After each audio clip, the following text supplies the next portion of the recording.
سرکار عالی وقار مدینے کے تاجدار صلی اللہ تعالی علیہ وسلم جب سفر سے واپس تشریف لاتے تو مدینہ منورہ کے قریب پہنچ کر زیادتی شوق سے اپنی سواری تیز کر دیتے. ارے ذرا سوچو, مدینہ منورہ سے خود ہمارے آقا کو کتنی محبت ہے. نبی پاک مدینہ پاک کی طرف جب قریب پہنچتے اپنی سواری کو تیز فرماتے تو آقا کا غلام کیوں نہ مدینے کو ترسے. ارے جب آقا وہاں ہیں تو وہاں جانے کی تڑپ دل میں کیوں نہ ہو. مدینہ منورہ میں آپ علیہ الصلوۃ والسلام کا قلب مبارک سکون پاتا. اے وہ عشاقان مدینہ تمہیں مبارک ہو, مدینے میں جا کر جس کے دل کو سکون ملتا ہے. یہاں کے گرد و غبار اپنے چہرہ انور سے نبی پاک صاف نہ فرماتے اور صحابہ کرام کو بھی منع فرماتے اور ارشاد فرماتے کہ خاک مدینہ میں شفا ہے.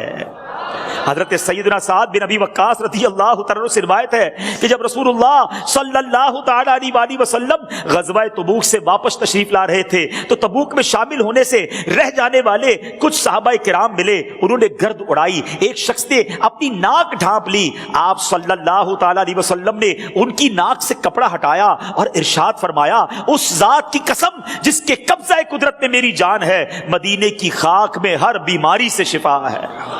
نہ ہو آرام جس بیمار کو سارے زمانے سے, نہ ہو آرام جس بیمار کو سارے زمانے سے, اٹھا لے جائے تھوڑی خاک ان کے آستانے سے.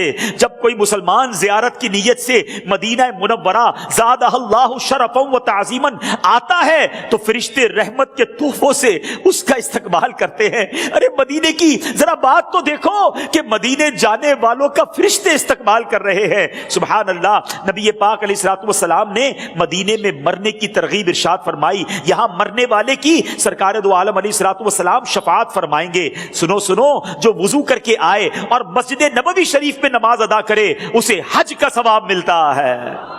گویا مدینے جانے والا روزانہ 5 حج کا ثواب کما سکتا ہے. حجرہ مبارک اور منبر منور کے درمیان کی جگہ جنت کے باغوں میں سے ایک باغ جنت کی کیاری ہے. مسجد نبوی شریف میں ایک نماز پڑھنا 50,000 نمازوں کے برابر ہے. مدینہ منورہ کی سرزمین پر مزار مصطفیٰ ہے جہاں صبح و شام 70 ہزار فرشتے حاضر ہوتے ہیں. اللہ اکبر, یہ وہ مقام ہے جہاں فرشتے حاضری کو ترستے ہیں. مگر ہم گناہگاروں کو جب وہاں بلاوا ملے تو کیوں نہ ہم وہاں جانے کو ترسے. یہاں کی زمین کا وہ مبارک حصہ جس پہ رسول انور مدینے کے تاجور صلی اللہ تعالی علیہ وآلہ وسلم کا جس میں منور تشریف فرما ہے, وہ ہر مقام حتیٰ کہ خانہ کعبہ, بیت المعمور, عرش و کرسی اور جنت سے بھی افضل ہے.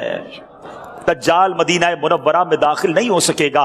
اہل مدینہ سے برائی کا ارادہ کرنے والا عذاب میں گرفتار ہوگا. یہاں کا قبرستان جنت البقیع دنیا کے تمام قبرستانوں سے افضل ہے. یہاں تقریباً 10,000 صحابہ کرام, اہل بیت اطہار اور بے شمار تابعین کرام اور اولیاء اعظام اور دیگر خوش نصیب مسلمان مدفون ہیں. اللہ کریم ہمیں بھی جنت البقیع نصیب فرمائے. مدینہ منورہ وہ جگہ ہے میرے پیارے اسلامی بھائیوں, اے زائرین مدینہ, یہ کوئی نارمل سفر نہیں ہے, یہ کوئی عام جرنی نہیں ہے. سنبھل کر پاؤں رکھنا زائروں شہر مدینہ میں, سنبھل کر پاؤں رکھنا عاشقوں سے شہر مدینہ میں, کہیں ایسا نہ ہو سارا سفر بیکار ہو جائے.